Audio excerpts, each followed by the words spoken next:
Modernización y desigualdad en la economía mexicana. Convergencia global y divergencia social.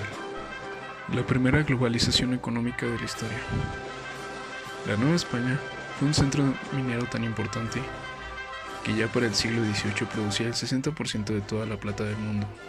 Esto fue crucial para que se diera la primera globalización económica de la historia, pues multiplicó las interconexiones entre continentes y le permitió al virreinato mantener intercambios constantes con Europa. Desigualdad en la Nueva España.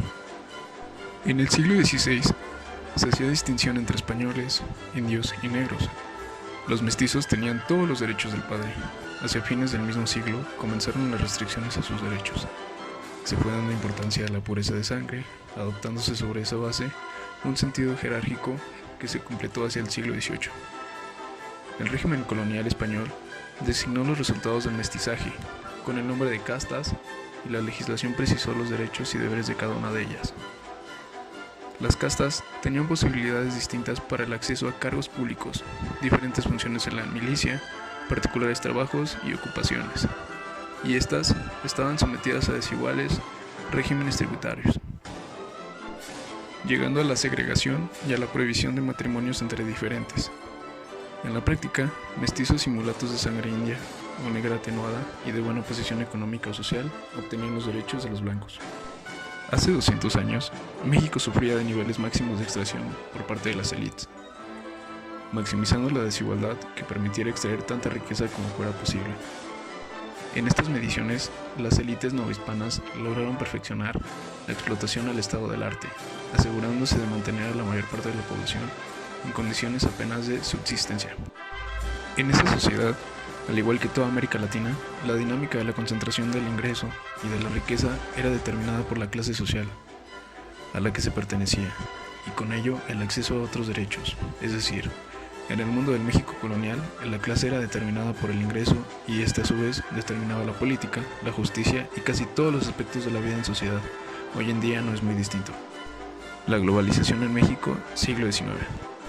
La historia económica del siglo XIX es sin duda trascendental.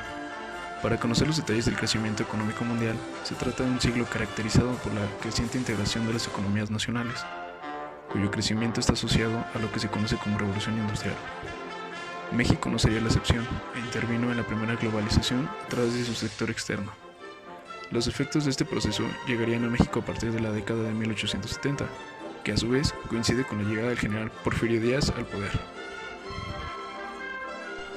quien implantó un nuevo régimen con cambios institucionales basados principalmente en políticas económicas liberales. Durante este periodo, el país avanzaría, lo que se refleja en el crecimiento de la población, de las ciudades y de la renta, al propio tiempo que aumentaría considerablemente la actividad del sector externo.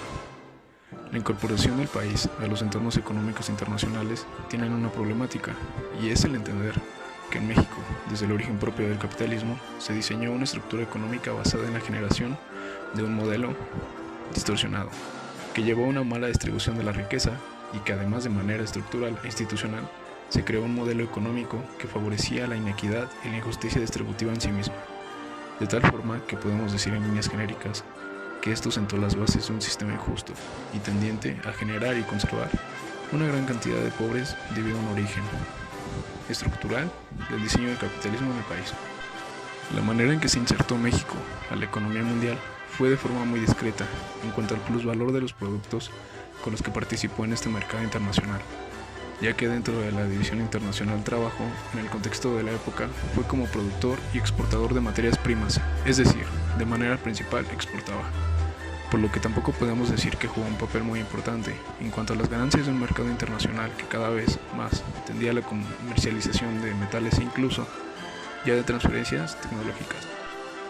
Esta primera globalización y además las consecuencias en cuanto al desarrollo social referido, se estableció un modelo que empoderaba a los sectores sociales que permitiera el nacimiento de una clase media, que fortaleciera un modelo social de distribución de la pobreza o simplemente se sentaron las bases de un modelo económico que favoreció a la oligarquía y perpetuó en la exclusión a la mayoría de la población en México. Desigualdad en la revolución. Cuando hablamos sobre el porfiriato, la tradición nos dice que es una historia de explotación, de niveles de desigualdad parecidos a los del México colonial, caracterizada por la figura del peón encancillado, los jornales que apenas llegan a los niveles de subsistencia y una élite política y económica que extraía tanto como le era posible. El trabajo sobre la historia económica de México en este periodo y durante la Revolución Mexicana es extenso, desde lo regional hasta lo nacional.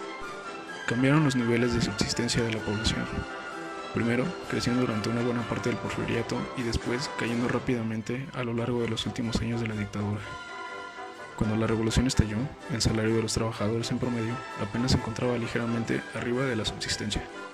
Esta realidad contrasta con la de una economía que se encontraba en plena expansión, aprovechando los beneficios de adaptar las tecnologías que comenzaron a desarrollarse 50 años atrás, como los ferrocarriles, y las nuevas oportunidades que la globalización del capital y del comercio traían. El PIB per cápita creció durante el último cuarto del siglo del XIX. La economía mexicana comenzó a crecer a un ritmo mayor, producto de la expansión del comercio global durante la primera globalización. La exportación de ganado, granos, azúcar y las inversiones para construir ferrocarriles y otros tipos de infraestructura. No obstante, este crecimiento se concretó en las partes más altas de la sociedad porfirista.